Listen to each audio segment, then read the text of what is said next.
കർത്താവേ, നീ എവിടെ പോകുന്നു എന്ന് ചോദിച്ചതിന് ഞാൻ പോകുന്നിടത്തോട്ട് നിനക്ക് ഇപ്പോൾ എന്നെ അനുഗമിക്കാൻ കഴിയില്ല, പിന്നത്തേതിൽ നീ എന്നെ അനുഗമിക്കാമെന്ന് പറയുന്നു.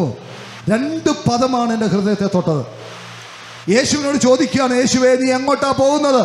അതിന് യേശു പത്രോസിന് കൊടുത്ത മറുപടി, 1, ഇപ്പോൾ നിനക്ക് ഞാൻ പോകുന്നിടത്ത് വരാൻ പറ്റത്തില്ല, പിന്നത്തേതിൽ നിനക്ക് വരാൻ കഴിയും. എന്താണ് അതിൻ്റെ അർത്ഥം?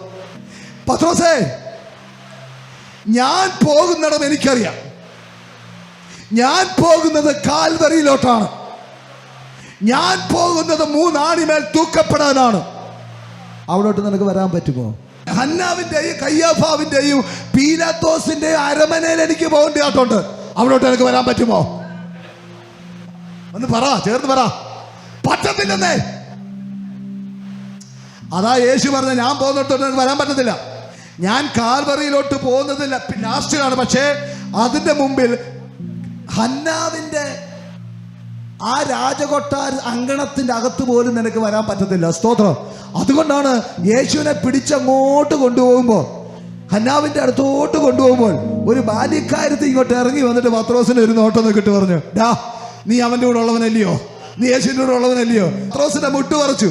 ചോദിച്ചതൊരു സ്ത്രീയാണ്, ചോദിച്ചതൊരു പടനായകനല്ല, കയ്യിൽ AK-47 വെച്ചോണ്ടൊരു പട്ടാളക്കാരനല്ല ചോദിച്ചത്. ഒരു സാധാരണ സ്ത്രീ ചോദിക്കുകയാണ്, നീ ആ യേശുവിന്റെ കൂടെ നടക്കുന്നവനല്ലയോ? ഹലോ, ഉള്ളുകാരൻ എന്താ പറഞ്ഞു? യോ പെണ്ണുമ്പിള്ള, നിങ്ങൾ എന്തോ അവഖ്യാതിയെ പറയുന്നത്? എനിക്ക് അവനെ അറിയത്തു പോലും ഇല്ല. പത്രോസേ, ഞാൻ പോകുന്നിടത്തോട്ട് നിനക്ക് വരാൻ പറ്റത്തില്ല. ഇപ്പൊ നിനക്ക് മനസ്സിലായോ? അപ്പൊ പത്രോസ് ആവേശത്തിലൊക്കെ പറഞ്ഞു, മരിക്കേണ്ടി വന്നാലും ഞാൻ നിന്റെ കൂടെ ഉണ്ടാവും, മരിക്കേണ്ടി വന്നാലും. അപ്പോഴാണ് യേശു പറഞ്ഞത്, ഇന്ന് രാവിലെ കോഴി കൂവണമെങ്കിൽ നീ എന്നെ 3 പ്രാവശ്യം തള്ളിക്കളയണം. പിന്നല്ലേ ഇയാൾ മരിക്കുന്നത്. സ്തോത്രം. അപ്പോഴാണ് ഒരു ബാല്യക്കാരി ചോദിക്കുന്നത്, നീ അവൻ്റെ കൂടെ ഉള്ളവനല്ലയോ? പത്രോസ് എന്ന് വിറച്ചിട്ട് പറഞ്ഞു, എനിക്ക് അവനെ ഞാൻ അവൻ്റെ കൂടെ ഉള്ളവനല്ല. അത് കഴിഞ്ഞ് വേറൊരാൾ പിടിച്ചിട്ട് വെച്ചു, നീ അവൻ്റെ ശിഷ്യന്മാരിൽ ഒരുത്തനല്ലയോ? പത്രോസ് പറഞ്ഞ വാക്ക് കേൾക്കണേ, എനിക്ക് അവനെ അറിയത്തു പോലും ഇല്ല. 3ാമതൊരാൾ ചോദിച്ചു, നീ അവൻ്റെ കൂടെ ഉള്ളവനല്ലയോ? അപ്പോഴും പറഞ്ഞു, എനിക്ക് അവനെ അറിയത്തില്ല. അപ്പ കോഴി കൂവി. സ്തോത്രം. അങ്ങനെ കോഴിയെ കൊണ്ട് കൂവിക്കുന്ന ആരെങ്കിലും ഇതിനകത്തുണ്ടെങ്കിൽ ഇന്ന് മാനസാന്തരപ്പെട്ടോണോ? നിന്നെ ദൈവം വിളിച്ചിറക്കിയത് കോഴി കൂവുന്നതിന് മുമ്പ് എനിക്ക് കർത്താവിനെ അറിയത്തില്ലെന്ന് ഇറങ്ങിപ്പോകാനുള്ളതല്ല. സ്തോത്രം. നിന്നെ വിളിച്ചിറക്കിയത് ഏതോ മതവിദ്വേഷികൾ വന്ന് നിന്റെ പ്രസ്ഥാനത്തിന് മുമ്പിൽ കൊടി കുത്തിയപ്പോൾ അയ്യോ ഞാൻ പോയേക്കാമെന്ന് പറഞ്ഞ് പോകാനല്ല ദൈവം നിന്നെ വിളിച്ചിറക്കിയത്. സ്തോത്രം. നിന്നെ വിളിച്ചിറക്കിയത് കോഴി കൂവുന്നതിന് മുമ്പ് യേശുവിനെ പിൻപറ്റാനുള്ള കൃപയാ ദൈവം നിനക്ക് തന്നിരിക്കുന്നത്. സ്തോത്രം പറഞ്ഞാട്ട്, സ്തോത്രം പറഞ്ഞാട്ട്. ഇന്ന് പകൽക്കാലം ആത്മാവിൽ ആരാധിച്ചോണം. സ്തോത്രം. ഇന്ന് പകൽക്കാലം ആത്മാവിൽ ആരാധിച്ചോണം. എൻ്റെ ദൈവം പറയുന്നു, പത്രോസിനോട് പറയുന്ന, പത്രോസേ, ഞാൻ പോകുന്നിടത്ത് നിനക്ക് വരാൻ പറ്റത്തില്ല. അത് കർത്താവ് പ്രൂഫ് ചെയ്തു. ഹന്നാവിന്റെ വീട്ടിൽ വെച്ച് തന്നെ 3 പ്രാവശ്യം പത്രോസ് തള്ളിക്കളഞ്ഞു. സ്തോത്രം. പീലാത്തോസിന്റെ അടുത്ത് പോയി, പത്രോസിന്റെ പൊടി പോലും ഇല്ല, ഞാൻ കൂടെ മരിക്കാമെന്ന് പറഞ്ഞതാ. Praise the Lord. ഞാൻ നിനക്ക് വേണ്ടി മരിക്കാമെന്ന് പറഞ്ഞതാ, നീ പോകുന്നിടത്തൊക്കെ വരാമെന്ന് പറഞ്ഞതാ. പീലാത്തോസിന്റെ അരമനയിൽ ചെന്നപ്പോൾ, കൊട്ടാരത്തിൽ ചെന്നപ്പോൾ പത്രോസിന്റെ അഡ്രസ് ഇല്ല. പുള്ളിക്കാരൻ കടന്ന് ജീവനും പ്രാണനെ കെട്ടിപ്പിടിച്ചൊരു ഒറ്റ ഓട്ടമാ. എങ്ങാണ്ടി ഒന്ന് പാത്തിരുന്നു. ഈ പുള്ളിയാ പറഞ്ഞത്, ഞാൻ മരിക്കുന്നിടം വരെ. ഇത് പറയുമ്പോൾ എനിക്ക് ഓർമ്മയാണ്, ഞാൻ ഈ പന്തളത്ത് ഈ ചർച്ച ആദ്യമായിട്ട് തുടങ്ങുന്ന സമയത്ത് ഒരു വലിയൊരാൾ വന്നു, കുറേ ആൾക്കാരുമായിട്ടൊക്കെ വന്നൊന്ന് മീറ്റിംഗ് കഴിഞ്ഞപ്പോൾ അവിടെ ഉണ്ട് ഉറച്ചു പറയുക, പാസ്റ്ററെ, മരിക്കേണ്ടി വന്നാൽ ഞാൻ നിങ്ങളുടെ കൂടെ ഉണ്ടാവുമെന്ന് പറഞ്ഞു. 3 മാസം കഴിയുന്നതിന് മുമ്പ് എൻ്റെ ചർച്ചും പൊട്ടിച്ചു, വന്ന ആൾക്കാരെ കൊണ്ട് പുള്ളി പോയി. സ്തോത്രം.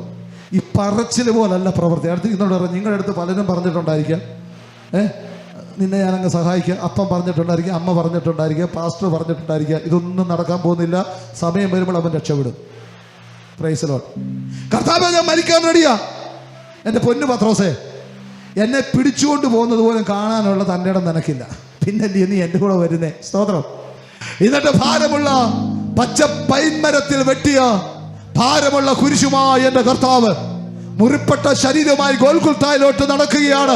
പത്രോസേ, ഞാൻ പോകുന്നിടത്ത് എനിക്ക് വരാൻ കഴിയില്ലടാ. 3 ആണിമേൽ തൂക്കപ്പെട്ടു, മരിച്ചു. അരമത്തേക്കാരനായ യോസഫിന്റെ കല്ലറയിൽ അടക്കി. പത്രോസേ, അവിടെ ഒന്നും വരാൻ നിനക്ക് കഴിയത്തില്ല.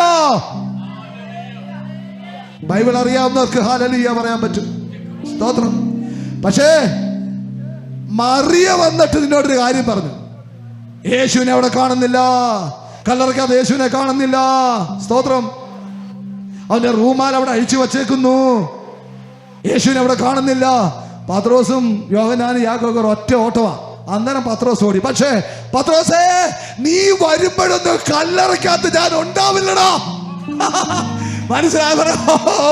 ആത്മാവിന്റെ തീ വ്യാപരിക്കട്ടെ ഇന്ന് പാൽക്കാലം. ആത്മാവിന്റെ തീ വ്യാപരിക്കട്ടെ. പത്രോസേ, ഇപ്പോൾ നിനക്ക് വരാൻ പറ്റത്തില്ല, പക്ഷേ കുറച്ച് കഴിഞ്ഞിട്ട് പിന്നത്തേതിൽ നിനക്ക് വരാൻ പറ്റും. എന്താണ് അതിന്റെ അർത്ഥം? ഇപ്പൊ ഞാൻ പറഞ്ഞല്ലോ, ഇവിടെ യേശു ഉദ്ദേശിക്കുന്നത് ഒരു ജഡീക മനുഷ്യന് യേശുവിൻ്റെ കൂടെ യാത്ര ചെയ്യാൻ പറ്റത്തില്ല. എൻ്റെ കൂടെ കയറി വരണമേ, ആത്മീയ മണ്ഡലത്തോട്ടൊന്ന് കയറി വരണമേ. യേശു പത്രോസിനോട് പറയണം, നീ 3.5 വർഷം എന്നോടുകൂടെ നടന്നെങ്കിൽ നീ ഇപ്പോഴും ഒരു ജഡീകനാണ്. നിന്റെ മുകളിൽ ആത്മാവ് വന്നിട്ടില്ല. ആത്മാവും അഭിഷേകവും ഇല്ലാത്തവരുവന് ക്രിസ്തുവിന്റെ പാത പിന്തുടരാൻ പറ്റത്തില്ലെന്ന് യേശുവിന് നന്നായി അറിയാം. അതുകൊണ്ടാ പത്രോസിനോട് പറഞ്ഞ, പത്രോസ്, ഇപ്പോൾ നിനക്ക് വരാൻ പറ്റത്തില്ല. നിന്റെ മുകളിൽ ആത്മാവ് വന്നിട്ടില്ല, നിന്റെ മുകളിൽ അഭിഷേകം വന്നിട്ടില്ല. എന്നാൽ പിന്നത്തേതിൽ നിനക്ക് വരും എന്ന് പറഞ്ഞാൽ, നിനക്ക് അഭിഷേകം കിട്ടിക്കഴിയുമ്പോൾ എന്റെ പാത നിനക്ക് പിന്തുടരാൻ പറ്റും. മനസ്സിലാകുന്നവർ കരങ്ങൾ തട്ടി എന്റെ ദൈവത്തിന് മഹത്വം കൊടുക്ക. 30 വർഷങ്ങൾക്ക് മുമ്പ് എനിക്ക് യേശുവിനെ അനുഗമിക്കാൻ പറ്റിയില്ല. ഞാൻ ജഡീകനായിരുന്നു. പക്ഷേ സ്നാനപ്പെട്ട ആത്മാവിനെ പ്രാപിച്ച് അഭിഷേകം കിട്ടിയപ്പോൾ അവന്റെ കൂടെ എനിക്ക് നടക്കാൻ സാധിക്കുന്നു. ഒരു സ്തോത്രം പറ. പത്രോസിനോട് പറയാം, പത്രോസേ, നിന്റെ മുകളിൽ ആത്മാവ് വരട്ടണോ. നിന്റെ മുകളിൽ ആത്മാവ് വന്നു കഴിയുമ്പോൾ ഞാൻ ഇരിക്കുന്നിടത്ത് നീ വരുമോ. യേശുവിന്റെ നാമത്തിൽ ഇന്ന് ആരോടൊക്കെ ദൂത് പറയുന്നു, ക്രിസ്തുവെ ഇരിക്കുന്നിടത്ത് ചെല്ലുവാൻ ദൈവം നിന്നെ ആഹ്വാനം ചെയ്യുകയാണ്. അതിന് നിന്റെ മുകളിൽ ആത്മാവ് വരണം, അതിന് നിന്റെ മുകളിൽ അഭിഷേകം വരണം. സ്തോത്രം, സ്തോത്രം. പരിശുദ്ധാത്മാവ് വരണം. പരിശുദ്ധാത്മാവ് നിന്റെ മുകളിൽ വരുമ്പോൾ നീ ഭൂമിയുടെ അറ്റത്തോളം സുവിശേഷം പറഞ്ഞിറങ്ങും. ഇന്ന് പാൽക്കാലം ഒരു ആത്മപകർച്ചയ്ക്ക് വേണ്ടി റെഡി ആയിരിക്കും. ദൈവം ആഗ്രഹിക്കുന്നത് നിനക്ക് വേണ്ടി അത് തരും. നിനക്ക് കിട്ടിയിട്ടുണ്ടെങ്കിൽ പുതിയൊരു അനുഭവം ഇന്ന് പരിശുദ്ധാത്മാവ് തരാൻ പോകുക. ആമേൻ. സ്തോത്രം. യേശു പറയുന്നു, പിന്നത്തേത് നിനക്ക് വരാൻ പറ്റും. സ്തോത്രം. യേശുവിനെ അടക്കി 3-ാമത്തെ ദിവസം യേശു കർത്താവ് കല്ലറ പൊട്ടിച്ചങ്ങ് എഴുന്നേറ്റു. ശരിക്കും എഴുന്നേറ്റ് കഴിഞ്ഞപ്പോൾ യേശു പോകേണ്ടത് എങ്ങോട്ടാണ്? പിതാവിന്റെ അടുത്തോട്ടല്ലേ. പക്ഷെ പോയോ? ഇല്ല. പിന്നെ എന്തെടുക്കുമായിരുന്നു? 40 ദിവസം ശിഷ്യന്മാരുടെ കൂടെ ദൈവരാജ്യ സംബന്ധമായ കാര്യങ്ങൾ പറഞ്ഞു. ഞാൻ ജീവിച്ചിരിക്കുന്ന അനേക തെളിവുകൾ കൊടുത്ത് 11 കൂടെ ചെന്നിരുന്ന കർത്താവ് എന്തിനാണെന്നറിയാമോ? എടാ, നിന്റെ മുകളിൽ ആത്മാവ് വരണം. അതിന്റെ അർത്ഥം, എടാ, ഞാൻ ഈ ലോകം വിട്ടുപോയാലും ഈ ഭൂമിയെ ഭരിക്കേണ്ട പത്രോസ് നിങ്ങളാണ്. ആ ഭൂമിയെ ഭരിക്കണമെങ്കിൽ നിന്റെ മുകളിൽ അഭിഷേകം വരണം, നിന്റെ മുകളിൽ പരിശുദ്ധാത്മാവ് വരണം. യേശുവിനെ ക്രൂശിച്ചു. 11 കയറി പാത്തിരുന്നു. അവര് ഭയന്നുപോയി, നാളെ യേശുവിനെ കൊന്നപോലെ എന്നെ കൊല്ലുമോ. പക്ഷേ അങ്ങനൊന്നും വിട്ടുകൊടുക്കാൻ റെഡിയല്ല എൻ്റെ യേശു. അടുത്തിരിക്കുന്നോട് പറ, എനിക്ക് വേണ്ട, നിന്നെ വേണ്ട എന്ന് പറഞ്ഞു പോയാലും നിന്നെ തേടി വരുന്ന നല്ലൊരു യേശുവിനെ എന്ന് പാൽക്കാലം ഞാൻ പ്രസംഗിക്കുന്ന. സ്തോത്രം. നിങ്ങൾ പറയും, എനിക്ക് ഈ മനുഷ്യനെ വേണ്ട, ഇത്രയും നാൾ പ്രാർത്ഥിച്ചിട്ട് ഒരു പ്രയോജനവുമില്ല, ഇയാൾ എങ്ങനെയുള്ള യേശു ഒന്നുമല്ല എന്ന് പറഞ്ഞ് തള്ളിക്കളഞ്ഞു പോയാലും നിന്നെ തെരഞ്ഞു വരുന്നൊരു നല്ല യേശുവിനെയാണ് ഇന്ന് പാൽക്കാലം പ്രസംഗിക്കുന്നത്. ഞങ്ങളെപ്പോലുള്ള കൂട്ടായ്മയ്ക്കകത്ത് ജനങ്ങൾ വന്നു കയറുന്നത് ഞങ്ങൾ അവർക്ക് പൈസ കൊടുത്തോട്ടല്ല, ഞങ്ങൾ അവർക്ക് അഭിഷേകം കൊടുത്തോട്ടാണ്. സ്തോത്രം, സ്തോത്രം. അവർ ഇതുവരെ അനുഭവിക്കാത്ത ദൈവിക സാന്നിധ്യം ഞങ്ങളുടെ കൂട്ടായ്മയ്ക്കകത്ത് വന്നിരുന്ന് അനുഭവിക്കുന്നത് കൊണ്ട് അവര് പിന്നെ കടന്നു വരുന്നത്, അവര് മറ്റുള്ളവരെ വിളിച്ചുകൊണ്ട് വരുന്നത് ആ അഭിഷേകത്തിന്റെ ശക്തിയില. അല്ലാതെ പാത്രമാര് പണം കൊടുത്ത് ജനങ്ങളെ മതപരിവർത്തനം ചെയ്തിട്ടല്ല എന്ന് ഈ സമയത്ത് ഞാൻ വിളിച്ചു പറയുക. ആത്മാവിൽ കരമടിച്ച് ഇന്ന് പാൽക്കാലം ദൈവത്തിന് മാത്രം കൊടുക്കുക. എത്ര പേർക്ക് അഭിഷേകം കിട്ടിയിട്ടുണ്ട്, എത്ര പേർക്ക് ആത്മപകർച്ച കിട്ടിയിട്ടുണ്ട്. അവരുടെ മുകളിൽ വ്യാപരിക്കുന്ന ആത്മാവിന്റെ പുതിയൊരു ശക്തി അതിനെ റിസീവ് ചെയ്യുക, അതിനെ സ്വീകരിക്കുക. ശബന ശബന രബ്ദ വൈഡ മാന. ഓ എന്തൊരു ആത്മീക സാന്നിധ്യമോ, എന്തൊരു ആത്മീക പവറോ ഇന്ന് പൽക്കാലം ഈ ശക്തിയെ സ്വീകരിക്കുക. യേശു പറയുന്നു, ഇപ്പോൾ നിനക്ക് വരാൻ പറ്റത്തില്ല, പക്ഷേ പരിശുദ്ധാത്മാവിനെ പ്രാപിച്ചു കഴിയുമ്പോൾ ഞാൻ ഇരിക്കുന്നിടത്ത് നീ വരും.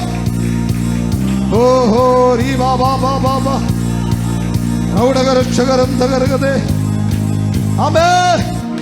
പറഞ്ഞു നിർത്തട്ടെ.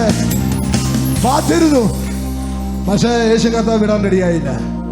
ഇവന്മാരിങ്ങനെ കഥ പടച്ചിരിക്കുക. യേശു കർത്താവ് കഥവ് തുറക്കാതെ അകത്ത് കയറി ചെന്നു. സ്തോത്രം എന്ന് പറഞ്ഞു കഴിഞ്ഞാൽ ആ കഥവിന്റെ ചെറിയൊരു വിടവില്ലേ, ആ സൂര്യപ്രകാശം കടന്നു വരുന്ന വിടവ്, ആ വിടവിൽ കൂടെ എൻ്റെ യേശു.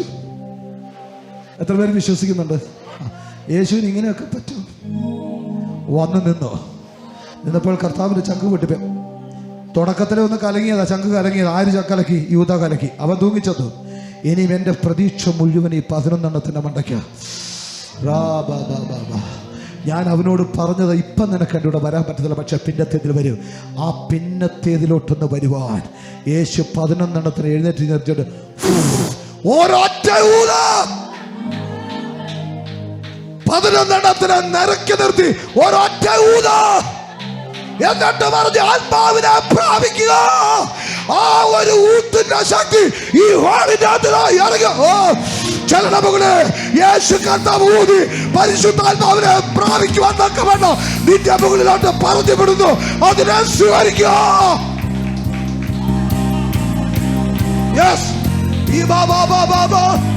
അന്യഭാഷയിൽ കരമടിച്ച് ആ ആത്മാവിനെ സ്വീകരിക്കുക. ഊതുന്നത് ഒരു പാസ്റ്റർ അല്ല, ഊതുന്നത് ദൈവമാകൊണ്ട് ആ ആത്മപ്രവർത്തനം സംഭവിക്കുന്നു. യേശു കർത്താവ് 11 ഊതി. ആ ഊത്തിന്റെ ശക്തിയിൽ ഇവർ ചെന്ന് വീണ എവിടാന്നറിയാമോ? മർക്കോസിന്റെ മാളികയിൽ. മനസ്സിലായോ? കർത്താവ് ഊതിയത് എവിടെയോ ഒരു റൂമിന്റെ അകത്ത് വെച്ച ഇവന്മാരെ ഊതിയത്. പക്ഷെ ഇവർ ആ ഊത്തിന്റെ ശക്തി ചെന്ന് വീണത് അച്ചായ അത് മർക്കോസിന്റെ മാളികയില. യേശു പറഞ്ഞ, പത്രോസേ, ഇപ്പോൾ നിനക്ക് വരാൻ പറ്റത്തില്ല, പക്ഷെ പിന്നത്തേതിൽ നീ വരും. അങ്ങനെ വരാൻ വേണ്ടിയാണ് നിന്നെ ഞാൻ മർക്കോസിന്റെ മാളികയിലോട്ട് നിന്നെ ഞാൻ കയറ്റുന്നത്. അവിടെ ഇരുന്ന് ആരാധിച്ചപ്പോൾ പരിശുദ്ധാത്മാവ് പത്രോസിന്റെ മുകളിൽ വന്നു. ജഡിക മനുഷ്യൻ ആത്മീക മനുഷ്യനായി ആത്മാവിനെ പ്രാപിച്ചവൻ, അഭിഷേകം പ്രാപിച്ച് അവൻ പുറത്തിറങ്ങി, അവൻ മരിച്ചവരെ ജീവിപ്പിച്ചു.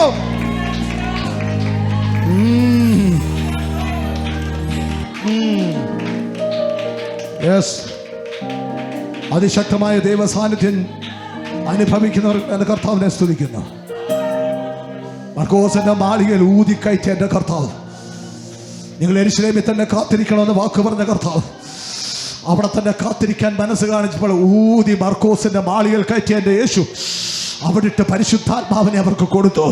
കാറ്റ് പോലെയും മുഴക്കം പോലെയും തീ പോലെയും വിട്ടുകൊടുത്തു. അവർ അന്യഭാഷയിൽ ആരാധിച്ച് പുറത്തിറങ്ങി.